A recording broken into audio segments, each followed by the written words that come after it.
নমস্কার বন্ধুরা, সবাইকে স্বাগত আমাদের চ্যানেল টপ লেটেস্ট নিউজে। প্রতিদিনের মতো চলে এলাম একটা নতুন ভিডিও নিয়ে। চলুন দেখে নেওয়া যাক আজকের দিনে কলকাতা সহ দেশের অন্য শহরগুলিতে জ্বালানির দর কত, আজকের দিনে পেট্রোল এবং ডিজেলের দর কত চলছে, কতটা সস্তা হলো বা কতটা বাড়লো, চলুন দেখে নেওয়া যাক। তার সাথে সাথে রাজ্যের কোন কোন জেলায় পেট্রোল এবং ডিজেলের দাম সস্তা হলো চলুন এক নজরে দেখে নেওয়া যাক। তো দেরি না করে চলুন শুরু করা যাক।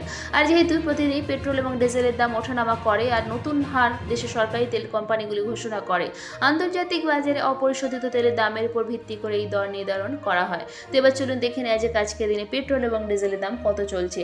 আজকের দিনে কলকাতা সহ দেশের অন্য শহরগুলিতে জ্বালানির দর কত চলুন এক নজরে দেখে নেওয়া যাক। আজকের দিনে কলকাতায় পেট্রোলের লিটার প্রতি দাম 103 টাকা 94 পয়সা, ডিজেলের লিটার প্রতি দাম 90 টাকা 76 পয়সা। আজকের দিনে দিল্লিতে পেট্রোলের লিটার প্রতি দাম 94 টাকা 72 পয়সা, ডিজেলের লিটার প্রতি দাম 87 টাকা 62 পয়সা। চেন্নাইয়ে পেট্রোলের লিটার প্রতি দাম 100 টাকা 98 পয়সা আর ডিজেলের লিটার প্রতি দাম 92 টাকা 56 পয়সা। আজকের দিনে মুম্বাইয়ে পেট্রোলের লিটার প্রতি দাম 104 টাকা 21 পয়সা, ডিজেলের লিটার প্রতি দাম 92 টাকা 15 পয়সা। অরুণাচল প্রদেশে পেট্রোলের লিটার প্রতি দাম 92 টাকা 62 পয়সা, ডিজেলের লিটার প্রতি দাম 82 টাকা 3 পয়সা।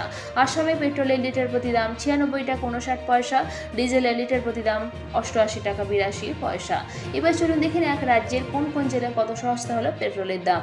আজকের দিনে হাওড়া পেট্রোলের লিটার প্রতি দাম 103 টাকা 94 পয়সা, হুগলিতে পেট্রোলের লিটার প্রতি দাম 104 টাকা 44 পয়সা, বাঁকুড়ায় পেট্রোলের লিটার প্রতি দাম 104 টাকা 79 পয়সা, বীরভূমে পেট্রোলের লিটার প্রতি দাম 104 টাকা 55 পয়সা, উত্তর 24 পরগনায় পেট্রোলের লিটার প্রতি দাম 104 টাকা 55 পয়সা, দক্ষিণ 24 পরগনায় পেট্রোলের লিটার প্রতি দাম 104 টাকা 55 পয়সা, পশ্চিম বর্ধমানে পেট্রোলের লিটার প্রতি দাম 104 টাকা 24 পয়সা, পূর্ব বর্ধমানে পেট্রোলের লিটার প্রতি দাম 103 টাকা 77 পয়সা এবং পূর্ব মেদিনীপুরে পেট্রোলের লিটার প্রতি দাম 103 টাকা 83 পয়সা।